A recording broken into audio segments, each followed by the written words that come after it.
നമസ്കാരം. കഴിഞ്ഞ ദിവസം മന്ത്രി ഗണേഷ് കുമാറിന്റെ ഒരു പ്രസംഗം കേൾക്കാനിടയായി. ആർക്കൊക്കെയോ ശവപ്പെട്ടി കച്ചവടക്കാരന്റെ മനോഭാവമാണെന്നോ, എല്ലാ മരണ വീട്ടിലും പോകുന്നത് അത്ര ശരിയല്ല എന്നോ, ഞാൻ ചെയ്ത കാര്യങ്ങൾ നിങ്ങൾ മറക്കരുതേ എന്നൊക്കെയോ പറയുന്നത് കേട്ടു. ഇവിടെ ഇപ്പൊ ചിലർക്ക് ശവപ്പെട്ടി കച്ചവടക്കാരന്റെ മനോഭാവം. ഇവിടെ ചില ആളുകൾക്ക് ഒരു മരണം കിട്ടിയല്ലോ എന്ന സന്തോഷമാണ് പത്തനാപുരം അങ്ങോട്ട് നടക്കുന്നത്. ഒരു മരണം കൂടി കിട്ടി, അത് നേട്ടത്തിനാണ്. ഈ മരണം വീട്ടിൽ പോയാൽ 2 ഓട്ടെനിക്ക് കിട്ടിയാലോ എന്ന് ചോദിച്ചോളാം. അയാളുടെ സ്വന്തം നേട്ടത്തിനാണ്. അതൊരു ബിസിനസ്സാണ്. ഈ ശവപ്പെട്ടി കച്ചവടം പോലെ എന്നൊരു ബിസിനസ്സാണ്. അത്തരം ആളുകൾക്ക് ഇവിടെ പ്രസക്തിയില്ല. അത്തരം ആളുകൾ പറയുന്നാൽ ഈ നാടിന് വേണ്ടി കഴിഞ്ഞ 24 വർഷം നിങ്ങൾ തെരഞ്ഞെടുത്ത ഞാൻ ചെയ്തു തന്ന കാര്യങ്ങൾ മറക്കാൻ പാടില്ല. കഴിഞ്ഞ പ്രാവശ്യം ഗണേഷ് കുമാറിനെതിരെ മത്സരിച്ച UDF സ്ഥാനാർത്ഥി ജ്യോതികുമാർ ചാമക്കാലയെ കുറിച്ചാണ് മന്ത്രി പറഞ്ഞു വെച്ചത്. മന്ത്രിക്ക് നല്ല കോംപ്ലക്സ് വർക്കൗട്ട് ചെയ്ത് തുടങ്ങിയിട്ടുണ്ട് എന്ന് തോന്നുന്നു. അതോ പരാജയ ഭീതി മണത്തു തുടങ്ങിയിട്ടാണോ ഇങ്ങനെയൊക്കെ പറയുന്നത് എന്നൊരു സംശയമുണ്ട്. നാട്ടിലെ മരണ വീടുകളിലും കല്യാണ വീടുകളിലും ഒക്കെ പോകുന്ന ജ്യോതികുമാർ ചാമക്കാല മോശക്കാരൻ, അവിടെയൊക്കെ പോകാത്ത മന്ത്രി മിടുക്കൻ. ചേട്ടാ, അതങ്ങനെയാ ശരിയാവുന്നത്? ഓജ അന്ധവിശ്വാസമുള്ളത് കൊണ്ടും മരണ വീട്ടിൽ പോയാൽ കുളിച്ച് ഡ്രസ്സ് മാറണമെന്ന് നിർബന്ധമുള്ളത് കൊണ്ടും മന്ത്രി ഇതിനൊന്നും മെനക്കെടാറില്ല. ഇനി അതിന് മെനക്കെട്ടാൽ എത്ര പ്രാവശ്യം കുളിക്കണം, എത്ര പ്രാവശ്യം ഡ്രസ്സ് മാറേണ്ടി വരും? അതൊന്നും ശരിയാവില്ല. എന്ന് വെച്ച് മന്ത്രി മരണ വീടുകളിൽ പോവില്ല എന്നൊന്നും വിധി എഴുതരുത്. ഉന്നത കുലജാതരുടെ മരണ വീടുകളിലൊക്കെ മോനും മരുമോനും ഒക്കെ ചമഞ്ഞ് മന്ത്രി പോകും കേട്ടോ.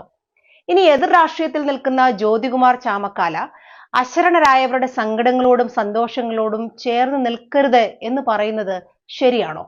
സാധാരണക്കാരായ മനുഷ്യരുടെ കല്യാണ വീടുകളിലും മരണ വീടുകളിലും ഒക്കെ സ്ഥലത്തെ പ്രധാനപ്പെട്ട ആളുകൾ ചെല്ലുന്നത് അവർക്ക് വലിയ കാര്യമാണെന്നേ, അതും ഒരു രാഷ്ട്രീയ പ്രവർത്തനത്തിന്റെ ഭാഗമാണെന്നേ.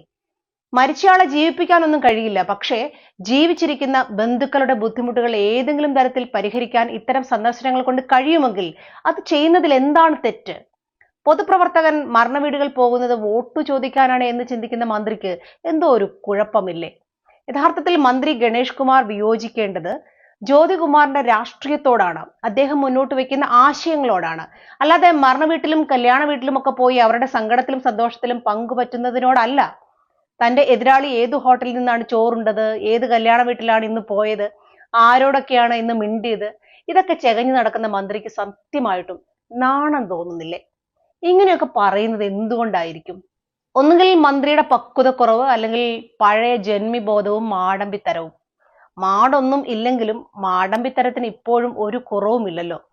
പണ്ട് ഏതോ ഒരുത്തന്റെ കയ്യിൽ നിന്ന് തല്ലു മേടിച്ച് മൂക്കുംപട്ട ചളുങ്ങി അതിന്റെ ഫോട്ടോയും എടുത്ത് എന്നെ തല്ലിയേ എന്ന് വിളിച്ച് കൂവിയ ആളല്ലേ ഈ മന്ത്രി ഗണേഷ് കുമാർ.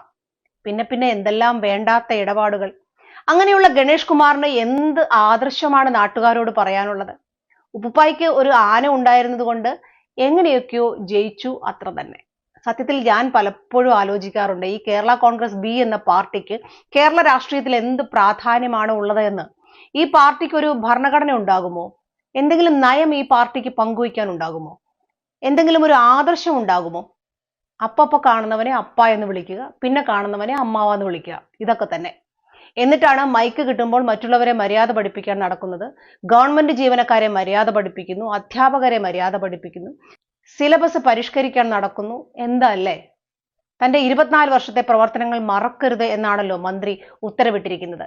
ഇല്ല, 24 വർഷത്തിനിടയിൽ നടന്ന ഒന്നും നാട്ടുകാർ മറക്കില്ല. പണ്ട് കമ്പിപ്പാരയുമായി പാഞ്ഞു ചെന്ന് ഒരു പാവം അധ്യാപകനോട് കാണിച്ച ക്രൂരത നാട്ടുകാർ മറക്കുമോ? ഇല്ല. സരിതാ നായരുമായിട്ടുള്ള ഇടപാടുകൾ നാട്ടുകാർ മറക്കുമോ? ഇല്ല. അച്ഛൻ സ്വന്തം മകനെ തള്ളിപ്പറഞ്ഞത്, ഭാര്യയിൽ വിശ്വാസമുള്ളതുകൊണ്ട് മാത്രം അച്ഛൻ മകനെ അംഗീകരിക്കുന്നു എന്ന് പറഞ്ഞത്, മകനെ രാഷ്ട്രീയത്തിൽ കൊണ്ടുവന്നതാണ് താൻ ചെയ്ത ഏറ്റവും വലിയ തെറ്റ് എന്ന് അച്ഛൻ ഏറ്റുപറഞ്ഞത്.